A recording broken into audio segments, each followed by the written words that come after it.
नमस्कार, मी श्वेता अंकले. तरुण भारतच्या न्यूज बुलेटिनमध्ये आपल्या सर्वांचे स्वागत. आता पाहूया ठळक घडामोडी. मध्यवर्ती महाराष्ट्र एकीकरण समितीने सीमा प्रश्नाच्या सोडवणुकीसाठी चलो मुंबईचा नारा दिलाय. मुंबई येथील विधान भवनासमोरील धरणे आंदोलनाला महाराष्ट्रातील नागरिकांचा पाठिंबा मिळावा या उद्देशाने रविवारी मध्यवर्तीच्या पदाधिकाऱ्यांनी कोल्हापूर येथे सर्वपक्षीय नेते मंडळींची भेट घेतली. मुंबई येथे होणाऱ्या आंदोलनात कोल्हापूर, सांगली, सातारा, पुणे येथील नागरिकांचा पाठिंबा कसा मिळवता येईल याविषयी चर्चा करण्यात आली. कोल्हापूर येथील शासकीय विश्रामगृहात झालेल्या या बैठकीला शिवसेना, राष्ट्रवादी, शेकाप, मराठा महासंघ, काँग्रेस तसेच भाजपचे पदाधिकारी उपस्थित होते. सीमा प्रश्नाकडे महाराष्ट्र सरकारचे दुर्लक्ष होत असल्याने खटल्याला बळकटी मिळत नसल्याची तक्रार वेळोवेळी महाराष्ट्र एकीकरण समितीने केली आहे. महाराष्ट्र सरकारचे लक्ष वेधून घेऊन सीमा भागाचा समावेश महाराष्ट्रात करण्याची मागणी अर्थसंकल्पीय अधिवेशनाच्या काळात केली जाणार आहे. यावेळी कोल्हापूर येथील शिवसेनेचे संपर्क प्रमुख विजय देवणे, मराठा महासंघाचे वसंतराव मुळीक तसेच विविध पक्षांचे पदाधिकारी यांच्यासह बेळगाव मध्यवर्ती महाराष्ट्र एकीकरण समितीचे कार्याध्यक्ष मनोहर किणेकर, खजिनदार प्रकाश मरगाळे, अॅडव्होकेट एम.जी. पाटील, अंकुश पाटील, किसन लाळगे तसेच कार्यकर्ते उपस्थित होते. लग्न लवकर जुळत नाही, ठरलेलं स्थळ शेवटच्या क्षणी रद्द होतं. या मनस्तापातून एका तरुणानं शेतातील कडुलिंबाच्या झाडाला गळफास घेऊन आत्महत्या केल्याची घटना बेळगाव तालुक्यातील केकेकोप येथे काल रविवारी सकाळी उघडकीस आली. आत्महत्या करणाऱ्या तरुणाचं नाव बसवराज सोमापा डोंगरगावी, वय 28, राहणार केकेकोप असं आहे. मिळालेल्या माहितीनुसार बसवराज यांच्या लग्नासाठी मुली बघण्याचा कार्यक्रम सुरू होता. अनेक वेळा स्थळ निश्चित होऊनही अखेरच्या क्षणी मोडता घातला जायचा. वारंवार घडणाऱ्या या प्रकारामुळे मनस्ताप झाल्यानं बसवराज यानं नैराश्याच्या भरात शेतातील कडुलिंबाच्या झाडाला प्लॅस्टिकच्या दोरीने गळफास घेऊन आत्महत्या केली आहे. म्हैसूरच्या विश्वेश्वरय्या नगरमध्ये एक धक्कादायक घटना घडली आहे. विश्वेश्वरय्या नगरमधील एका अपार्टमेंटमध्ये एकाच कुटुंबातील 4 जणांचे संशयास्पद मृतदेह आढळून आलेत. या घटनेमुळे मोठी खळबळ उडाली आहे. मृतांमध्ये हसन चेतन, वय 45, पत्नी रुपाली, वय 43, आई प्रियंवदा, वय 62 आणि मुलगा कुशल, वय 15 अशा 4 जणांचा समावेश आहे. घटनास्थळी चेतनचा मृतदेह लटकलेल्या अवस्थेत आढळून आलाय, तर उर्वरित मृतदेह फ्लॅटमधील इतरत्र आढळून आलेत. या घटनेची माहिती मिळताच पोलिसांनी घटनास्थळी धाव घेत तपास सुरू केला असून अपार्टमेंटमधील शेजाऱ्यासह परिसरातील नागरिकांकडून या कुटुंबियांची चौकशी करत आहेत. मात्र एकाच कुटुंबातील 4 मृतदेह एकत्रित आढळून आल्यानं हे सर्व खून की आत्महत्या याचा तपास पोलिसांकडून करण्यात येत आहे. या प्रकरणी पोलिसांनी गुन्हा दाखल केलाय.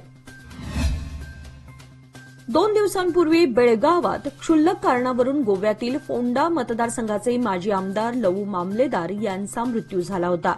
क्षुल्लक वादातून निर्माण झालेल्या भांडणाचं पर्यवसन हाणामारीत झाल्यानंतर लवू मामलेदार यांना गंभीर दुखापत होऊन त्यांचा मृत्यू झाला होता. शनिवारी दुपारी बेळगावात घडलेल्या या घटनेनंतर प्रसारमाध्यमांवर मोठ्या प्रमाणात वृत्त प्रसारित झालं. या वृत्तामध्ये रिक्षा चालकानं माजी आमदारांचा खून केल्याचं नमूद करण्यात आलं होतं. मात्र सदर व्यक्ती ही रिक्षा चालक नसून कॅब चालक आहे. त्याच्या कॅबवर ऑटो असं लिहिण्यात आलं आहे. मात्र त्या कॅब चालकाला काहींनी रिक्षा चालक असं संबोधल्यानं संपूर्ण रिक्षा चालकांची विनाकारण बदनामी होत आहे. त्यामुळे त्यात रिक्षा चालकाचं नाव विनाकारण गोवण्यात येऊ नये असं निवेदन आज सोमवारी सकाळी जिल्हाधिकारी मोहम्मद रोशन यांना देण्यात आलं. याप्रसंगी बेळगाव रिक्षा युनियनचे पदाधिकारी मोठ्या संख्येने उपस्थित होते. आजचे विद्यार्थी हे राष्ट्राचे उद्याचे नागरिक असून त्यांच्यावरच आपल्या राष्ट्राचं भवितव्य पूर्णतः अवलंबून आहे. आजच्या काळातल्या विद्यार्थ्यांचं बारकाईने निरीक्षण केल्यास असं दिसून येईल की आजचे विद्यार्थी अभ्यासात खूपच हुशार आहेत. अशा हुशार विद्यार्थ्यांना वेळीच योग्य मार्गदर्शन मिळालं तर ते जीवनात नक्कीच यशस्वी होतील. परिणामी राष्ट्राचं हित जोपासलं जाईल. याची जबाबदारी ध्यानात घेऊन आसिफ सेठ फाउंडेशन नेहमीच अशा हुशार विद्यार्थ्यांना प्रोत्साहन देत आले आहेत.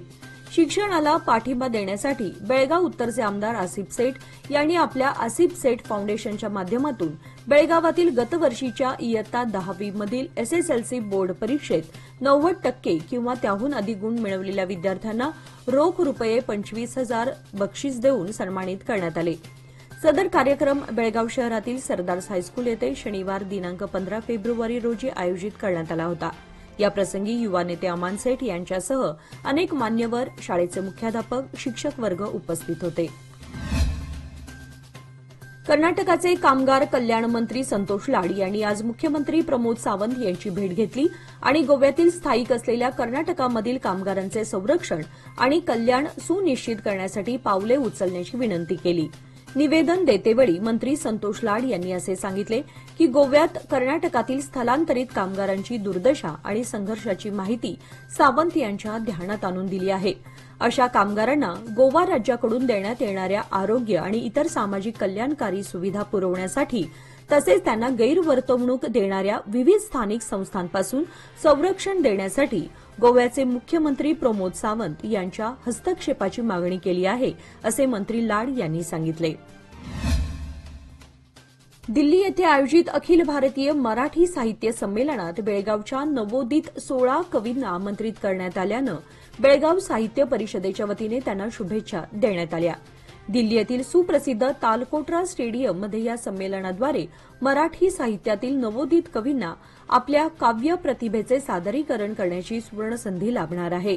याचे नेतृत्व सीमा कवी रवींद्र पाटील हे करत असून या कार्यक्रमाप्रसंगी अध्यक्ष सुधीर चव्हाण हे उपस्थित होते. तर एम.के. पाटील, प्राध्यापक मनीषा नाडगौडा, डॉक्टर संजीवनी खंडागळे, स्मिता किल्लेकर, अस्मिता आळतेकर, रोशनी हुंद्रे, सुवर्णा पाटील, शीतल पाटील, व्यंकृ पाटील, अपर्णा पाटील, प्रतिभा सडेकर, विमल पाटील, रोहिणी पाटील, मानसी पाटील आणि पूजा सुतार हे कवी मंडळ आपल्या रचनांद्वारे मराठी अस्मितेचा जागर घडवणार असून नवोदित कवींना आपल्या प्रतिभेला राष्ट्रीय स्तरावर सादर करण्याची सुवर्णसंधी प्राप्त होणार आहे. बेळगावातील ग्रामीण भागात वारंवार वीज पुरवठा खंडित करण्यात येत असल्यानं शेतकरी, विद्यार्थी आणि व्यावसायिक अडचणीत सापडलेत. ग्रामीण भागात नियमित वीज पुरवठा करण्यासाठी 4,000 मेगावॅट विजेची गरज आहे. सध्या कमी प्रमाणात वीज पुरवठा करण्यात येतोय. यामुळे सर्वत्र वीज टंचाईचा सामना करावा लागत आहे. उन्हामुळे होरपळणाऱ्या पिकांना पाणी देण्यासाठी कसरत करावी लागत आहे. त्यामुळे हेस्कॉमने सुरळीत वीज पुरवठा करावा अशी मागणी करण्यात येत आहे. नवे पाऊल, नवा संकल्प लोकमान्य सोसायटी सादर करत आहे. लोकमान्य शुभारंभ ठेव योजना, जी देते तुमच्या ठेवीवर आकर्षक व्याज. ज्येष्ठ नागरिकांसाठी 0.5% अधिक व्याज. अधिक माहितीसाठी कॉल करा 1800-212-4050. लोकमान्य, जिथे पैसा वाढतो आणि नातं वृद्धिंगत होतं. मद्यप्राशन करून वाहने सुसाट वेगात चालवणं सध्याच्या काही तरुणांमध्ये जणू फॅड निर्माण झालंय. मद्यप्राशन करून वाहने चालवल्यास इतरांचा जीव धोक्यात येऊ शकतो. त्यामुळे मद्यप्राशन करून सुसाट वाहने चालवणाऱ्यांच्या विरोधात प्रादेशिक विभाग म्हणजेच आरटीओने कारवाई सुरू केली आहे. गेल्या वर्षी बेळगाव आरटीओ कार्यालयाने ड्रंक अँड ड्राईव्ह प्रकरणामध्ये 214 जणांवर कारवाई करून 6 महिन्यांसाठी त्यांचे वाहन परवाने निलंबन केले होते. त्यामुळे वाहन चालकांनी मद्यप्राशन करून वाहने चालवू नयेत असे बेळगावचे प्रादेशिक परिवहन अधिकारी नागेश मुंडास यांनी आवाहन केलं आहे. जय भवानी जय शिवाजीच्या गजरात छत्रपती शिवाजी महाराज यांच्या अश्वारूढ मूर्तीची मिरवणूक उत्साहात पार पडली. हुक्केरी येथील अडवी सिद्धेश्वर मठानजीक छत्रपती शिवाजी महाराज यांच्या अश्वारूढ पुतळ्याची बुधवार दिनांक 19 रोजी अनावरण करण्यात येणार आहे. या पार्श्वभूमीवर हुक्केरी येथील प्रमुख मार्गावरून अश्वारूढ शिवपुतळ्याची मिरवणूक काढण्यात आली. या मिरवणुकीला बेंगळूर येथील गोसाई महासंस्थान मठाचे श्री मंजुनाथ भारती स्वामीजी, श्री चंद्रशेखर शिवाचार्य स्वामीजी यांनी चालना दिली. बुधवार दिनांक 19 रोजी माजी खासदार रमेश कत्ती यांच्या हस्ते पुतळ्याचे अनावरण करण्यात येणार आहे. कार्यक्रमाचे उद्घाटन पालकमंत्री सतीश जारकिहोळी यांच्या हस्ते करण्यात येणार आहे. यावेळी खासदार प्रियंका जारकिहोळी व स्वामीजी आदी मान्यवर उपस्थित राहणार आहेत.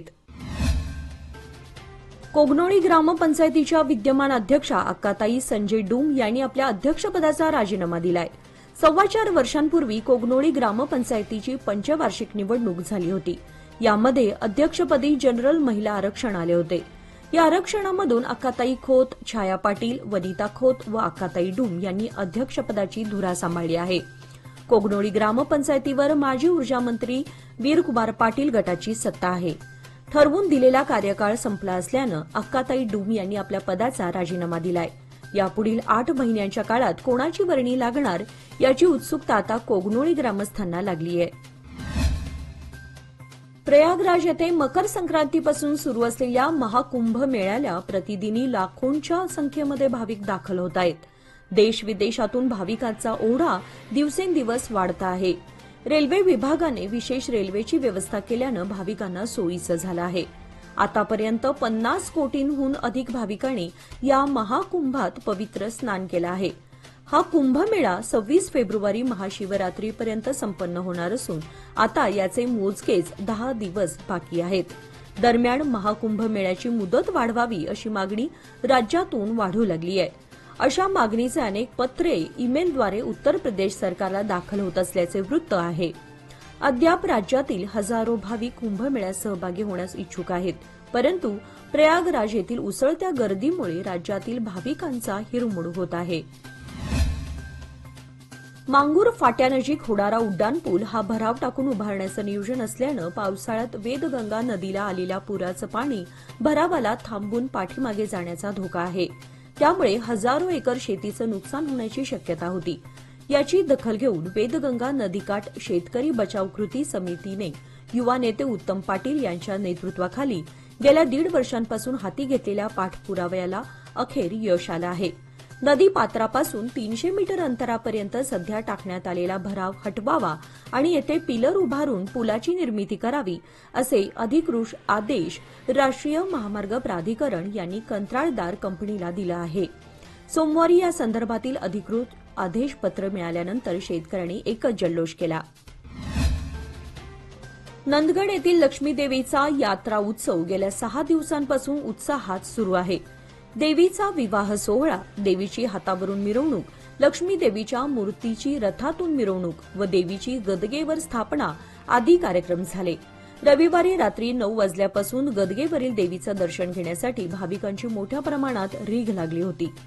रविवारी वस्तीला असलेल्या अनेक भाविकांनी सोमवारी सकाळी देवीचे दर्शन घेतले.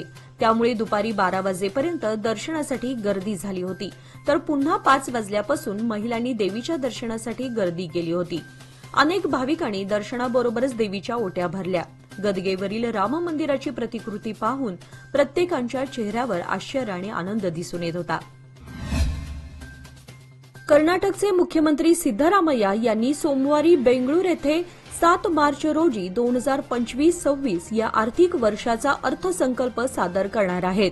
अर्थसंकल्पीय अधिवेशन 3 मार्चला सुरू होणार असून त्या दिवशी राज्यपाल थावरचंद गेहलोत दोन्ही सभागृहांना संबोधित करतील. 6 मार्चपर्यंत 3 दिवस चर्चा होईल आणि 7 मार्चला मी अर्थसंकल्प सादर करेन असे कर्नाटकाचे मुख्यमंत्री सिद्धरामय्या यांनी आज पत्रकारांना सांगितले.